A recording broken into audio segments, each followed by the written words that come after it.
Elves in Dragon Age, as in many other fictional works, are an ancient and perhaps the oldest race in Thedas. Through the L'Oreal model here, we learned that the ancient elves are responsible for a great many things in the world of Dragon Age. They created their own fate-like world, now known as the Crossroads, and the library of Virdithara, which held the combined knowledge of the Elven. Aside from those two, also slavery, smugness, and a general sense of superiority. The elves ruled over Thedas back in their ancient days and eventually caused their own downfall by means which are still debated.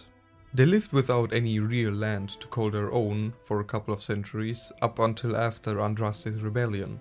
For helping Andraste getting crispier than the pancakes a friend of mine tried to make in school, the humans, generous as we are, awarded the elves their own land. History now, however, remembers it as the fall of the Dales.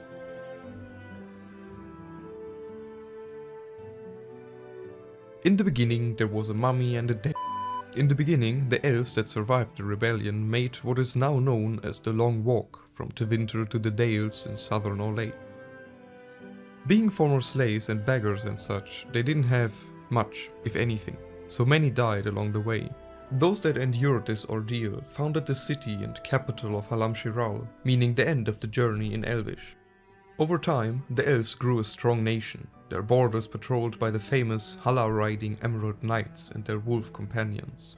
But history has a tendency to repeat itself. Mostly because people are cunts, not because history has any say in it. Maybe history just wants to be left alone and have a cold drink at the beach. Ever thought about that?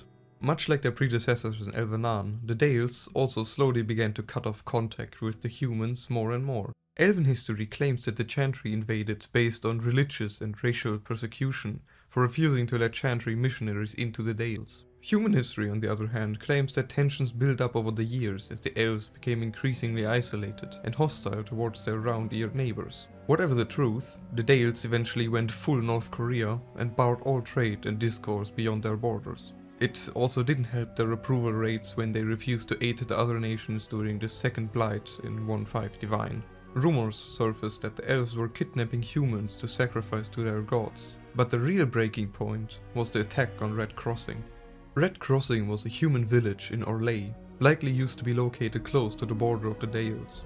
It started with the murder of an elven woman, the sister of two Emerald Knights by the name of Siona and Elandrin. She wandered too close to the Hunter's Path, and amidst the already growing tensions and rumors of human sacrifice, they killed her.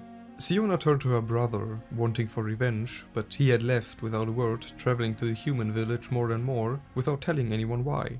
Of course rumors came up again, because as I said before, people are shit. The people around him feared he would convert to the Maker and reveal the secrets of the Knights as a loyal servant of the Chantry. Siona led a group of elves to the village to bring him back to his people or bring him to justice. In the middle of the night they went there and a woman, who mistook Siona for her brother, ran towards them. Possibly thinking she was hostile, Siona killed the woman with an arrow.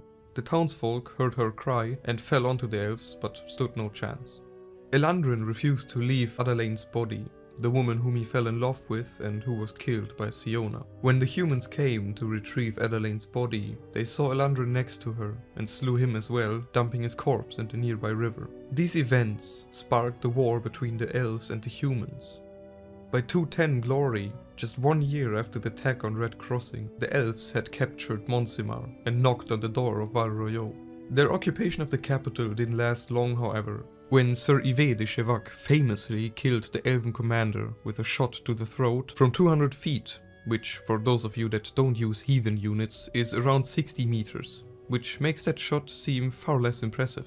Aside from that, longbows have an effective range of a good 300 meters, so 60 with a longbow, while impressive, is more a 7 out of 10 rather than historical legend.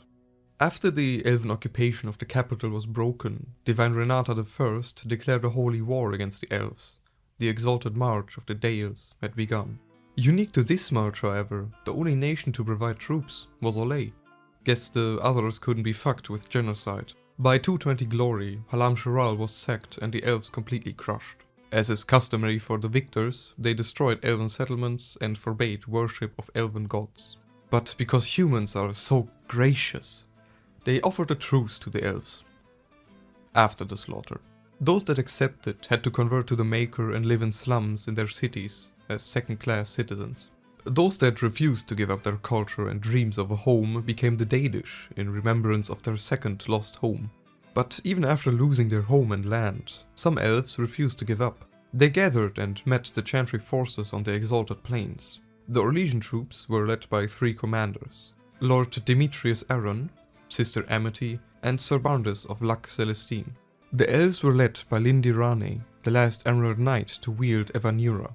Despite being vastly outnumbered, the elves managed to kill Lord Demetrius. Yet their last stand was broken after Lindirane was killed in single combat by Sir Barndis.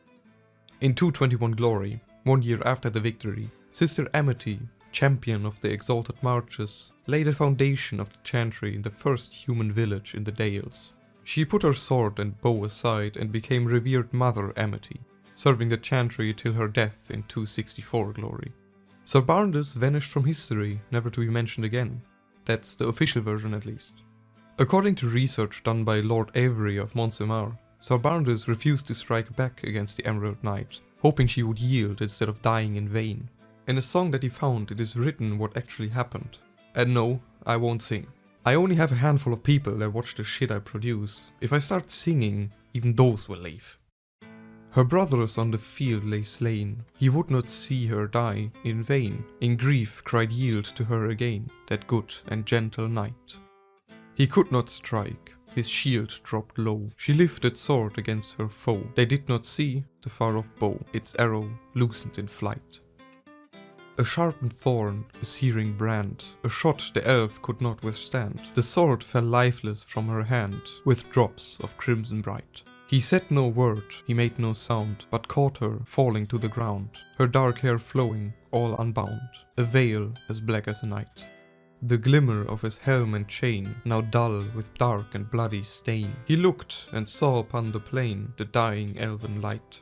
Elf sword in hand, heart filled with woe, no one would ever see him go, but with a solemn prayer, spoke low, he vanished into the night. They say he rode on easterly, the sword he placed beneath a tree, and there remained, on bended knee, that grave and mournful night. So, while it's true that he vanished from history, he did so because he couldn't stand to live with the knowledge of having destroyed an entire culture. The song also reveals that he was responsible for returning the sword to the Emerald Graves, as it is written that he placed it against a tree. And with his disappearance and the death of Lindriane ends the legend of the Dales. Once more the elves were responsible for their own downfall, chasing after long lost glory. 3rd time's the charm. They lived without any real land to call their own for a couple of centuries, up until after Andras made what is now known as the Long Walk from Tevinter to the Dales in Elandrin the elves had captured. They offered the truth. The truth, yes. The elves were led by. Fuck me, how do you pronounce that? The elves were led by Lindirane?